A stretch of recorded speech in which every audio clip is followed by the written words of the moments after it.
Hello दोस्तों, मैं हूं सुदीप्त नंदी और आप लोग देख रहे हैं यूट्यूब चैनल सहज सीएनसी। दोस्तों, फंडामेंटल्स ऑफ सीएनसी प्रोग्रामिंग के आज के एपिसोड में हम लोग सीखेंगे coordinate system and measuring system. दोस्तों, कोऑर्डिनेट सिस्टम क्या है? ये एक फंडामेंटल सिस्टम है जो कि टूल एंड वर्कपीस को एक 3 डायमेंशनल स्पेस के अंदर डिफाइन करता है। ठीक है ना।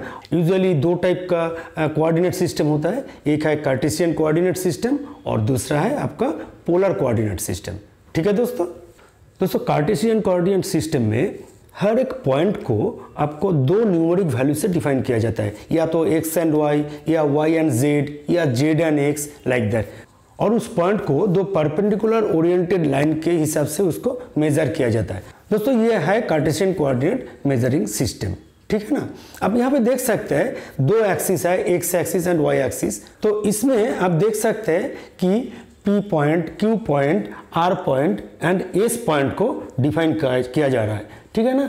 P पॉइंट जैसे कि आप देख सकते हैं कि x एंड y जहाँ पे है वहाँ पे पॉजिटिव है, तो दोनों आपका x 10 एंड y 5, यहाँ पे दोनों ही पॉजिटिव वैल्यू रहेगा।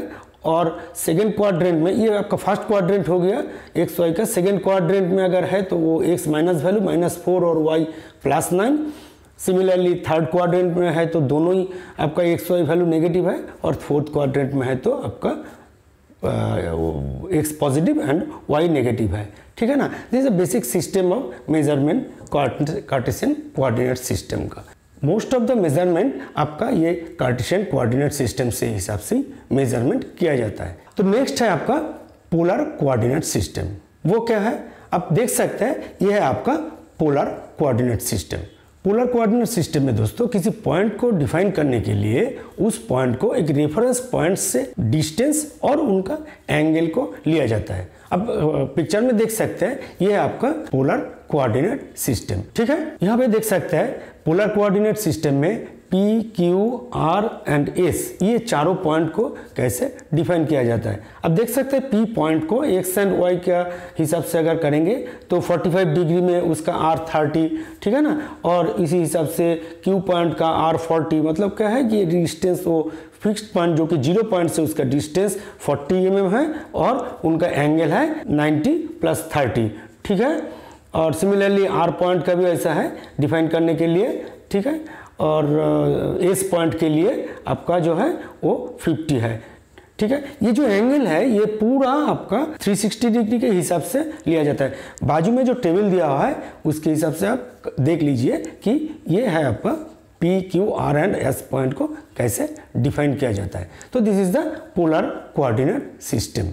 दोस्तों, most of the programming Cartesian coordinate system के हिसाब से किया जाता है। ठीक है ना। जो मेजरमेंट्स जो है वो कार्टेशियन कोऑर्डिनेट सिस्टम के हिसाब से लिया जाता है, लेकिन कभी कभी पोलर कोऑर्डिनेट सिस्टम भी यूज होता है। आप इस पिक्चर में देख सकते हैं कि कहाँ पे कार्टेशियन कोऑर्डिनेट सिस्टम कंफर्टेबल है और कहाँ पे पोलर कोऑर्डिनेट सिस्टम कंफर्टेबल है। ठीक है दोस्तों। ओके। सीएनसी लेथ मशीन या सीएनसी टर्निंग मशीन में डायमीटर कोऑर्डिनेट सिस्टम यूज होता है। इसका मतलब क्या है? डायमीटर कोऑर्डिनेट सिस्टम के हिसाब से जो एक्स एक्सिस का जो मूवमेंट है या जो पोजीशन है लेथ मशीन के लिए, सीएनसी लेथ मशीन के लिए, वहाँ पे जो कोऑर्डिनेट सिस्टम यूज होता है वो डायमीटर कोऑर्डिनेट सिस्टम। वहाँ पे जो कमांड होता है आप इस पिक्चर में देख सकते हैं कि जहाँ पे आप एक्स एक्सिस का जो पोजीशन है वो डायमीटर के हिसाब से होगा। ठीक है ना।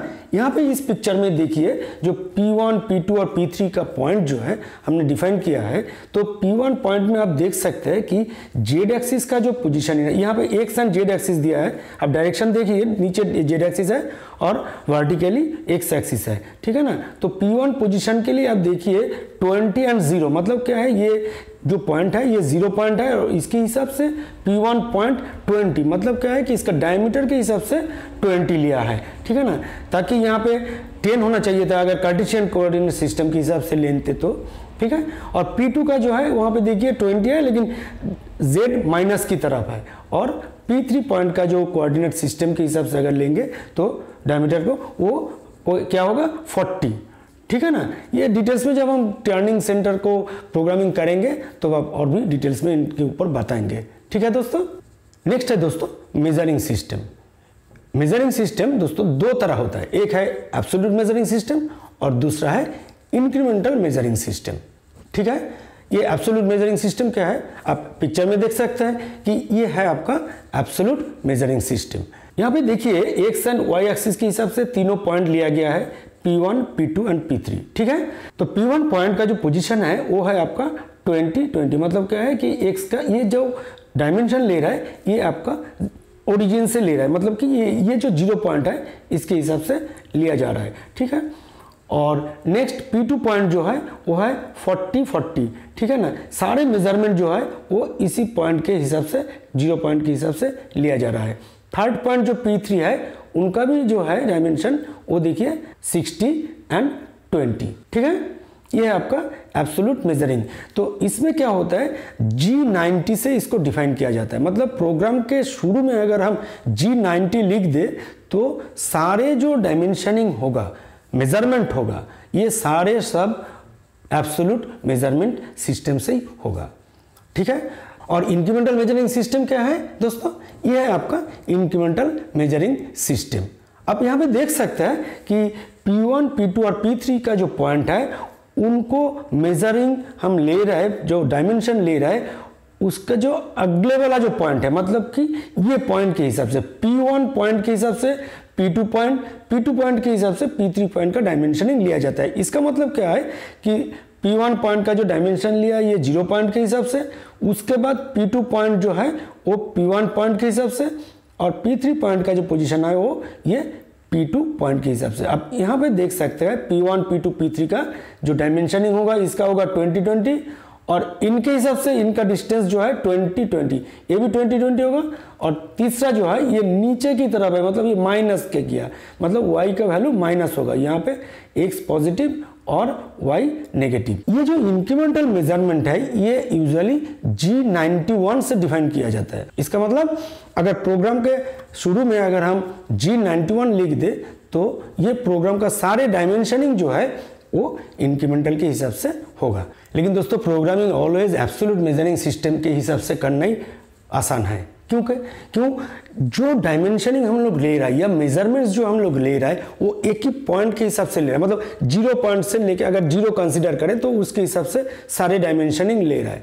तो अगर कुछ गलती हो गया तो एक ही पॉइंट को अगर डायमेंशनिंग लेने के टाइम कोई गलती हो गया तो उसी पॉइंट को ही डिस्टर्ब होगा। लेकिन अगर इंक्रीमेंटल पोजीशनिंग के हिसाब से, इंक्रीमेंटल मेजरमेंट के हिसाब से अगर प्रोग्राम बनाएंगे तो अगर किसी एक पॉइंट का मेजरमेंट लेने में कोई गलती हो गया तो वो आगे का जो सारे जो मेजरमेंट हम लेंगे उनमें वो डिफ्लेक्ट होगा, मतलब क्या है कि सारे गड़बड़ हो जाएगा। कभी कभी इंक्रीमेंटल मेजरिंग सिस्टम में भी मेजरमेंट लिया जाता है।